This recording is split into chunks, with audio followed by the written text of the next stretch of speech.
ಹೀಗಾಗಿ ಪಕ್ಷ ಇವತ್ತು ನಿತ್ರಣ ಆಗಲಿಕ್ಕತ್ತದ. ಅದಕ್ಕಾಗಿ ಎಲ್ಲರೂ ತೊಗೊಂಡು ನಾವು ಮಾಡ್ತೀವಿ ಅನ್ನುವಂಥ ಹಂತಕ್ಕೆ ಬಂದು ನಿಲ್ತಾ ಇದ್ದಾರೆ. ಆದರೆ ಹೋಗೋರು ಯಾರು? ಪ್ರಜ್ವಲ್ ರೇವಣ್ಣರ ಕಡೆ ಎಲ್ಲರೂ ಲಕ್ಷದ. ಆದರೆ ಪ್ರಜ್ವಲ್ ರೇವಣ್ಣ ಮೋಸ್ಟ್ಲಿ ಅವ್ರಿಗೆ ಜಾಮೀನು ಸಿಗೋದು ಸುಲಭ ಇಲ್ಲ. ಇನ್ನು ಅವ್ರ ತಂದೆ ರೇವಣ್ಣ ಅವ್ರ ಮೇಲೆ ಕೇಸ್ ಅದ. ಅವ್ರ ಹತ್ರ ಜನನಾಯಕರಲ್ಲ. ಕುಮಾರಸ್ವಾಮಿಗಳಿಗೆ ಆರೋಗ್ಯ ಕೆಡ್ತಾ ಇದೆ. ದೇವೇಗೌಡರಿಗೆ ವಯಸ್ಸಾಗಿದೆ. ಇಂಥ ಒಂದು ದುರ್ಬಲ ಸ್ಥಿತಿಯಲ್ಲಿ ಪಾರ್ಟಿ ನಡೆಸ್ಕೋಬೇಕು. ಮುಂಬರುವ ಯಾವುದೇ ಚುನಾವಣೆಗಳಲ್ಲಿ ಈ ಒಂದು ಪಾರ್ಟಿ ನಮ್ಮ ಮಲ್ಲಿಕರ ಕುಮಾರಸ್ವಾಮಿ ಮತ್ತು ಪ್ರಜ್ವಲ್ ಬಳಸ್ಬೇಕಂತಲೇ ಇತ್ತು. ಆದರೆ ಪ್ರಜ್ವಲ್ ರೇವಣ್ಣವ್ರಿಗೆ ಕೊನೆಗೂ ಜಾಮೀನು ಸಿಕ್ಕಿಲ್ಲ. ಸಿಗುವ ಸಾಧ್ಯತೆಗಳು ಭಾಳ ಕಡಿಮೆ ಇದಾವೆ.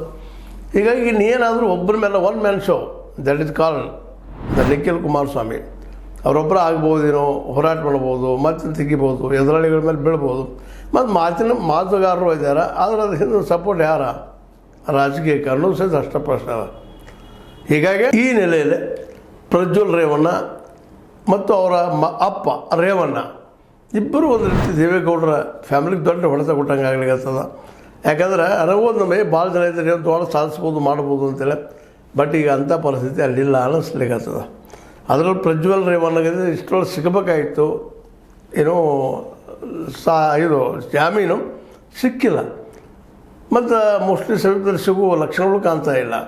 ಒಟ್ಟಾರೆಯಾಗಿ JDS ನಿಧಾನಗೊಂಡು ಕೊನೆ ದಿನ ಅನುಭವಿಸ್ತಾ ಇದೆ ಅಂತ. ಯಾಕಂದರೆ ದೇವೇಗೌಡರಿಗೂ ವಯಸ್ಸಾಯಿತು, ಅವ್ರಿಗೂ 90 ಅಬೌವ್. ಆರೋಗ್ಯ ಅವ್ರದ್ದು ಮೇಲೆ ಏನೋ ಒಂದಿಷ್ಟು ಕೆಲವೊಂದು ಕಾಣ್ತಾ ಇದೆ. ಮುಂದೆ ಇನ್ನು ಎಷ್ಟು ವರ್ಷ ನಡ್ಸ್ಕೊಂಡು ಹೋಗ್ಬೋದು ನಮ್ಮ ದೇವೇಗೌಡರು. ಇನ್ನೇನಾದರೂ ಎರಡನೇ ಸ್ಥಾನದ ನಾಯಕರು. ಅದರ ಉದಾಹರಣೆಗೆ ಈ ನಮ್ಮ ಕುಮಾರಸ್ವಾಮಿ ಆಯಿತು, ಅವ್ರ ತಂದೆ, ಅವರ ಹಿರಿಯ ಅಣ್ಣ ರೇವಣ್ಣ ಆಯಿತು. ಯಾಕೆಂದರೆ ಒಂದು ಪಾರ್ಟಿ ಏನಾಗ್ಯದಪ್ಪ ಅಂದ್ರೆ ಒಂದು ಕುಟುಂಬದ ಪಾರ್ಟಿ ಹೋಗ್ಬಿಟ್ಟದು ಇವತ್ತು. ಅವರು ಅದನ್ನು ಎತ್ತಬೇಕು, ಉಳಿದ್ರೆ ಎತ್ತಕ್ಕೆ ಸಾಧ್ಯ ಇಲ್ಲ. ಜನಸಾಮಾನ್ಯರು ಬುದ್ಧಿವಂತರು ಇದ್ದಾರೆ, ಯಾವ ಸರಿ ಯಾವ ತಪ್ಪು ಏನಪ್ಪ ಅಂತೇಳಿ. ಆದರೆ ಅವ್ರಿಗೆಲ್ಲ ನಿಶ್ಶಕ್ತಾಗಿದ್ದಾರೆ. ಯಾರು ಸಪೋರ್ಟ್ ಮಾಡಬೇಕು ಅನ್ನೋದು ಅವ್ರಿಗೆ ಗೊತ್ತಿದ್ದರೂ ಸಹಿತ ಓಟ್ ಹಾಕೋ ಪ್ರಯತ್ನ ಮಾಡೋದಿದ್ದಾರಂತ ಹೇಳ್ಬೇಕಾಗಿದೆ.